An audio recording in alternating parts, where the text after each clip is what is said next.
Hey everybody, Dave here. Hope you're having an awesome day. So if you don't know about Labubus, you should go look them up. It's crazy. It's such a crazy trend right now.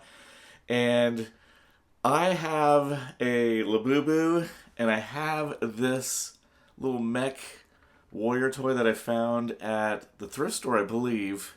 And I want to try and make a little mech suit for one of these Labubus. So come on, let's do it.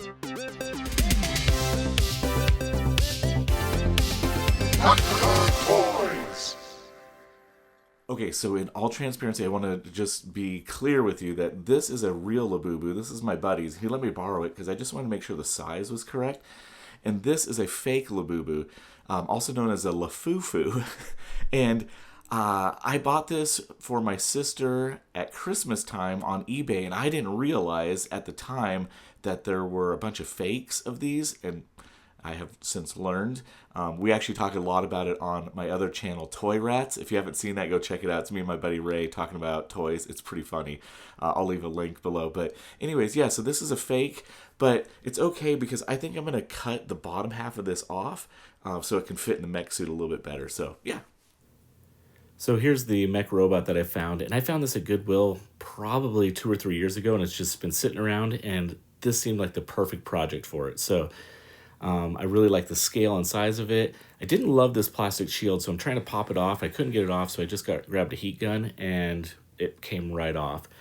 I'm going to try and take this thing apart, so just unscrewing it, and then I am observing how it's all put together so I can get it back together, but I love the size and scale of these. I think it's going to be perfect for the Labubu to fit in. I'm going to go ahead and peel off all the stickers. And now I was originally going to save these, but I think I end up doing a totally different thing. I just scrapped them. And originally I was going to just keep everything together, but I thought, you know what? The construction of this is pretty simple, so I went ahead and got my soldering iron out and just kind of undid everything. This will make it way easier to paint and all that stuff. Be sure to put this stuff in a bag so you don't lose it. And Goo Gone, that is your friend if you're dealing with like residue or stickers. Just put a little bit of Goo Gone on there, wipe that off. Then I'm going to take a little bit of sanding and just do light sanding over the whole thing. This will just help the paint stick a little bit better. I got these weird holes, and I don't know what they're for, but one of my viewers sent me a cool little package of little bits and bobs, and so these little things fit perfect inside that hole. I will do a little bit of super glue on those just to kind of hold them in place. But I also don't love this hole here. I think a little action figure is supposed to fit in there, but I just took some polystyrene tubing and cut out a little piece there. And I think I'm going to try and build like a little shell for that. So I'm using magnets to try and hold this in. And what I did was I kind of aligned the magnets, super glued it.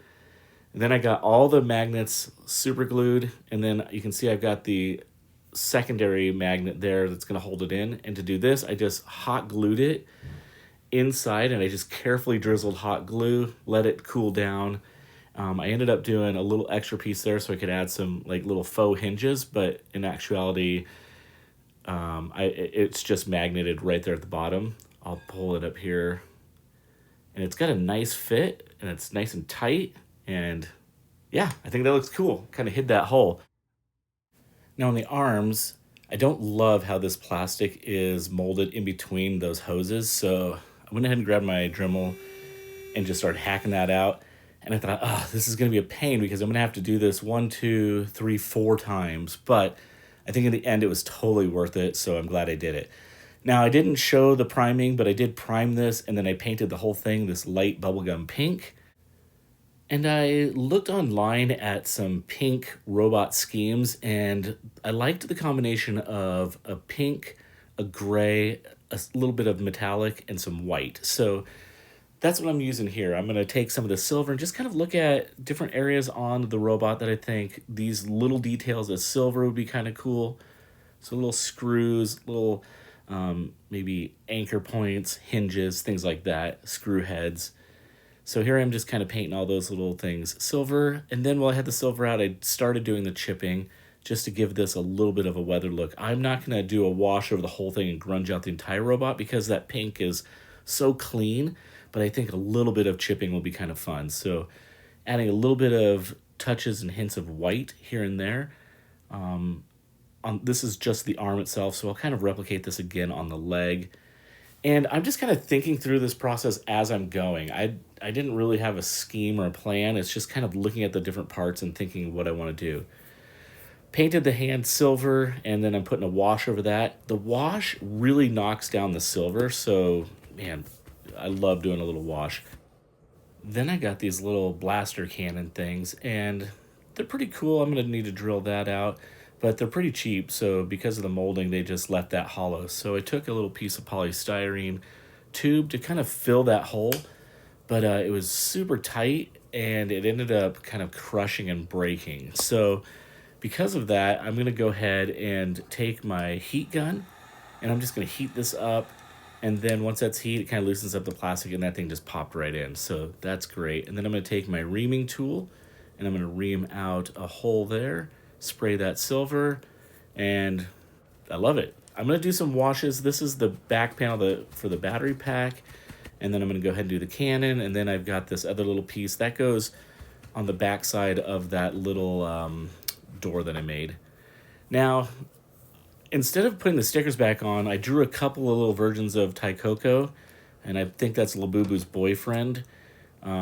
So I thought this would be kind of fun. He's a little skeleton guy, and I drew on the back side of it, and then I'm redrawing on the front side, just transferring my pencil lines. I'm only doing the outline first, and then now that I have the outline done, I'm going to go ahead and paint kind of a white blocking area. And then once that's all painted white, I'm going to lay the paper back down, and I'm going to retransfer all of the line work. And again, I'm just kind of pressing. There's lead on the back side of the paper. And then I take a micron pen, and I just went ahead and redrew the entire Taikoko on the arm there. And I think this is a fun little nod to the Labubu world and the monsters world. As I mentioned before, I did save all the stickers, but I felt like this will just be a little bit more fun and playful for the Labubu to have the Taikoko on the arm. And I think the end result turned out pretty cool. I like that. Now for the cage of the front here, I didn't love the plastic shield, so I thought, what if I built some sort of metal frame, kind of like the power loader on Aliens? That little yellow mech. So I thought if I could build it so it looks like this metal cage going around the front, that'd be kind of cool. So I literally just took a piece of polystyrene, square tubing, laid it across the top, cut it, and then I am literally just measuring it as I go.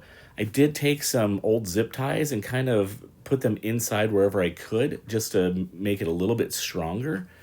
And I'm kind of just measuring each section and building it, and this was the end result. There are some weird little holes because I just didn't know the angles to cut it, but I thought, you know what, I can fill that with a filler and totally hide all that stuff. I am going to try and build some kind of little thing at the bottom here to hide where the main hinge was. So I trimmed that down. That looks pretty great. I'm going to go ahead and put some rivets on here just so it kind of blends in with the rest of the mech.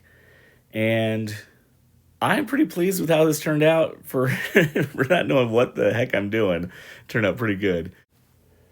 Okay, so now I need to address the holes in the gaps. So I'm going to use some Magic Sculpt. It's just a two-part epoxy. You do a 1-to-1 ratio, smash it together. It hardens in, I don't know, maybe 30 minutes, 45 minutes or so. So I rolled these little snakes, and I'm just laying these across the little gaps and then taking a toothpick and trying to replicate weld lines. This is my first time trying this, but I have seen tank builders, like model builders, do this, so I think it turned out nice. I've got the leg masked off. I'm going to paint the foot silver, and kind of like I did on the arm, I'm going to do very similar washes and weathering and chipping and all this kind of stuff. As I'm doing this, I'm thinking, good night, there are a million angles on this thing. So I'm going to have to take my time and do this, but it was well worth it. Painted the inside black because you will see that, and then I did a wash over the whole cage. This was really fun to see this come together, and once you start wiping off the wash, I was like, yes. So I don't bore you with the entire paint job of the leg. This is kind of what I started with here, and then this is kind of what I ended up with. Similar to the arm, just little white touches here and there. little white stripes across the front, some silver, just subtle touches, washes over it. I painted those little treads black. I think overall that works out really nice, and yeah, I didn't want to bore you with this. Now, here comes the fun part. I get to take my lafufu, which is a fake Labubu, because I got ripped off, but, turn lemons into lemonade, right? So I get to hack the legs off. I did pull out some of the stuffing, just so it would fit in the cockpit a little bit better. I'm going to put this thing all back together, and we're going to call this one done. Oh my goodness, that was so much painting. I mean, hours of painting. But the fun part about this build was it just thinking through the process of painting and how to do the scheme and what I want to look like and the contrast between the grays and the pinks and the whites. So probably the most complicated part was the cage itself. Just thinking through how to build it. I'm not a great engineer, so I just kind of eyeballed it and started putting things down, and yeah, it worked.